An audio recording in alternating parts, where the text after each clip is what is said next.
I'm hoping you can hear me. Let's see if I can do this. I'm holding my phone. I am sitting on a bed in the house of the very nice people who are putting me up while I am in Charlottesville. Um, I do not know if anyone is here at this time, as ever. Um, it looks like I'm live, so I'm just going to keep talking. I wanted to, there you go. You guys are there. Okay. Thank you. There are people. I wanted to talk to you, for those of you who are just beaming in. Um, I'm on someone's bed in someone's house. I can't talk super loud because other people are asleep. Um, but I wanted to beam in as long as I can sort of keep doing it. I thought I would. Um, and as I was on the plane, as I was traveling down to Charlottesville, uh, I had a thought occurred to me, which I thought I would share to you. Someone says, "Did you make it to Virginia?" Yes, I did. I made it to Virginia. That is where I am right now. Um, this is the thought that occurred to me on the plane, and then I'm going to connect it with a larger message. The thought that occurred to me on the plane was, um, you know, and I say this to you as a political historian. We're at a weird and interesting moment when we're basically past party politics, which is a weird thing to say because we all assume our political system is grounded on a two-party system. But if you think about the current moment, the Republican Party isn't really a party. It's not really the Republican Party, but it's not really a party. What do parties do? Right? They network between states. They support candidates that people vote for. They hold conventions that explain policy. Parties do a lot of work. And the Republican Party, which is now MAGA, that's by the standards of how I think most political historians would define party, not a party. Now, that said, let's look at the Democrats, right?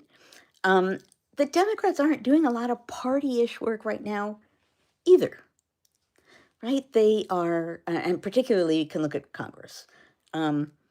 They are not doing anything to organize, to come together and speak to us in any kind of way.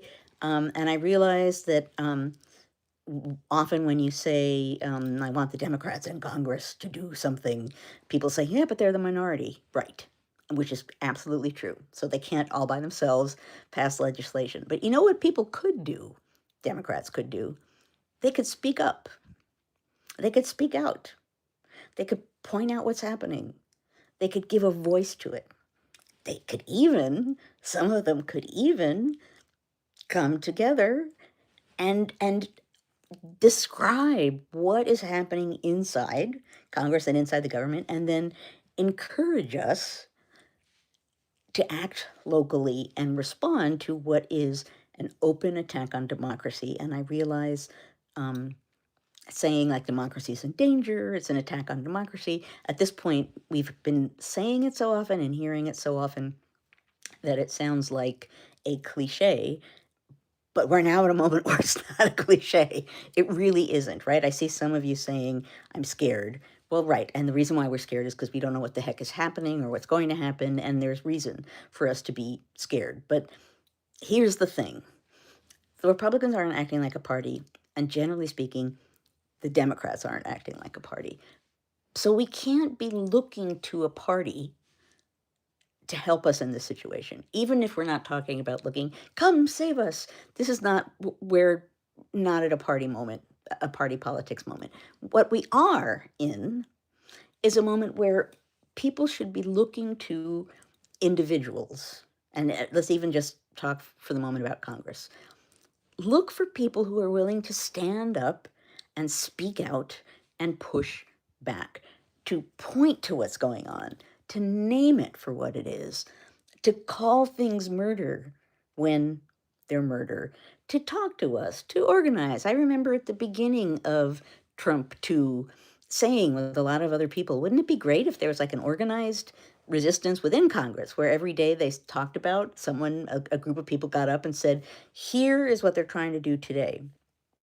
Ha, that hasn't happened. So we're at this moment where we need to look to individuals, and by that I mean people like Jamie Raskin, Jasmine Crockett, AOC, Chris Murphy, and look to these folks who are some of the people who've been willing to stand up and say something. And there are Republicans who fall into that category as well. So we need to look to individuals, regardless of whether they're Republican or Democrat, but people who are willing to stand up and speak out against what's going on right now and look to them for help, not look to them to save us because they can't. But if we're looking for leadership, if we're looking for guidance, if we're looking for fuel, if we're looking for motivation, if we're looking for inspiration, we need to look for individuals who can help us with that. Again, they're not going to solve our problems. I'm going to come back to that in a moment. But we should not be thinking, where are the Democrats?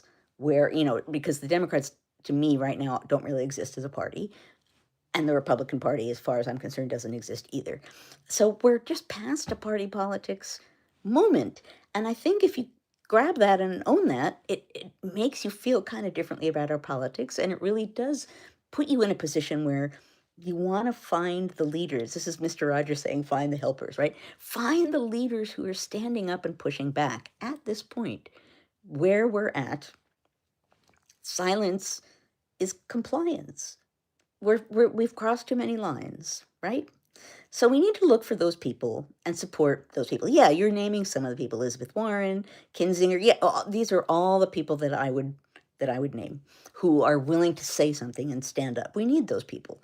Now, that said, that's not going to solve our problems, right? That we need that. That's helpful because we're all sort of floating around in a partyless space, sort of looking for some sense of guidance, for some kind of information. It's really hard. So these people aren't going to save us, but we need to be looking. We need leadership of some kind in addition to all the things we need to be doing in our local communities. So part of what I'm saying this evening is just we need to go past parties. We need to look past parties. And I end up thinking about, because of course I do, the 1850s. So in the 1850s, in the 1830s, in the 1840s, you had Southerners in Congress who were bullying Northerners in Congress to defend slavery. And the Northerners in Congress were worried about the rules, and they were worried about doing the wrong thing, and they were worried about what if things become violent. They were worried about things that you would naturally worry about. But because of that, the Southerners pretty much held dominance throughout all of this time period.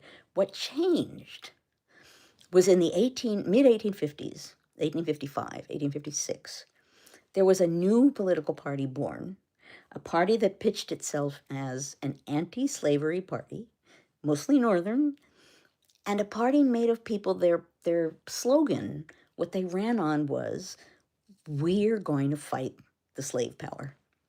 That's what we're going to do, fight the slave power. And they just meant push back. We're not going to sit down. We're not going to allow this to continue.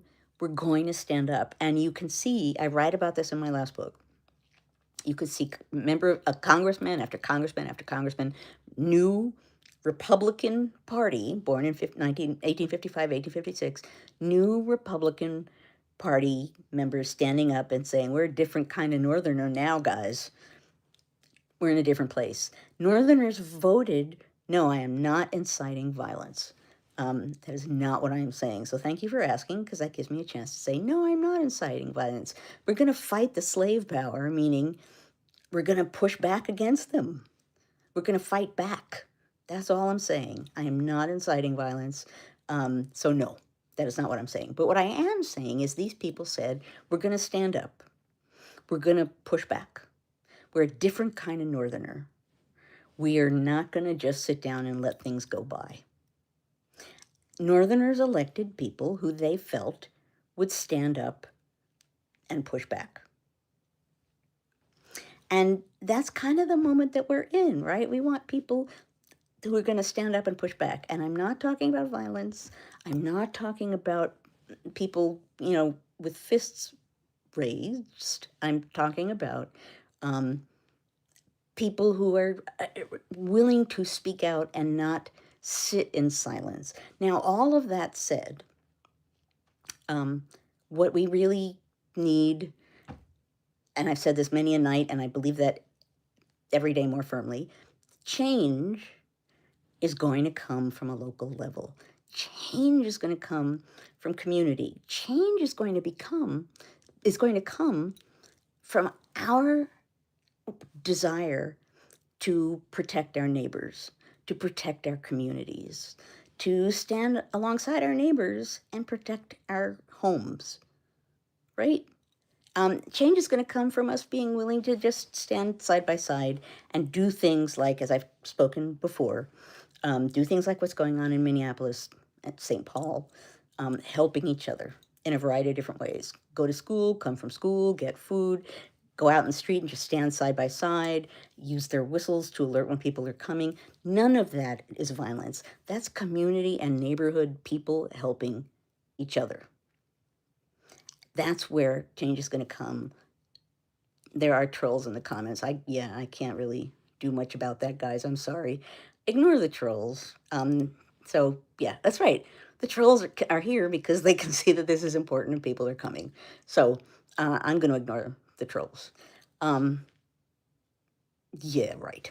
I'm a terrorist, sure. At any rate, what I'm saying is what we need to do is join each other in our neighborhoods and be with our neighbors and learn who our neighbors are and be willing to protect our neighborhoods. Minneapolis, I think, continues to be inspiring because that's what they're doing. They're not being violent. They're not. But they're helping each other. So that's the message I'm going to come back to tonight. We need to not be thinking about the Democrats are going to save us or the Republicans are against us. We are not in a moment of party politics right now. We're past party. And as a political historian, saying that is a pretty extreme thing to say. But that is what I believe right now. I'm not going to talk for a super long time because I'm sitting in someone's house trying not to talk too loudly because everybody else went to sleep. But at any rate, this is what I wanted to say tonight. As ever, I wanted to mention the fact, because it really matters to me. So I've been here today with a group of people. We had a really nice dinner party. And I was trying to explain to them what happens here, right? That this is becoming a kind of community, that people are coming together and are noting that it's important, that they're glad that this is happening, and that what this represents is what I'm saying over and over again we need to do, which is form community, which is come together locally in whatever ways we can. There's going to be no one answer. So that's what I'm saying again and again. There are, I don't know, between 600 and 700 people sort of bouncing around tonight. Community, folks. So I'm going to stop talking. I've been talking for 14 minutes, which is longer than I thought I would. I want to thank you guys all for being here. I don't know if I'll be here tomorrow, but regardless, I will be here again soon. Just wanted to beam in and offer you guys thoughts for the day, which is we need to reframe our thinking a little bit as we're trying to figure out the political climate. Yeah, I acknowledge it's scary. I know it's scary. It's part of why I'm here, guys. But it is less scary if we are with other people. It is less scary if we're processing this together. I will continue to operate with that idea. That's right, minus the trolls. Trolls are trolls, whatever. At any rate, sleep well, folks. And I will see you soon, I promise. I do not have my little chutzpah can here, so I can't hold it up. Um, Take care, and you will see me soon. Hopefully on Friday morning for History Matters, because I don't have my computer here, so I have to see how well I can do it here, because I don't have the program here that I normally use so that Annie can be at my side. So I have no idea what's going to happen Friday. So stay tuned. But at any rate, sleep well, peeps. Have the chutzpah that you need for this moment. And I will see you soon. Thank you guys all for coming. Now I have to figure out how to make this stop. Okay, there we go. Stop streaming. End.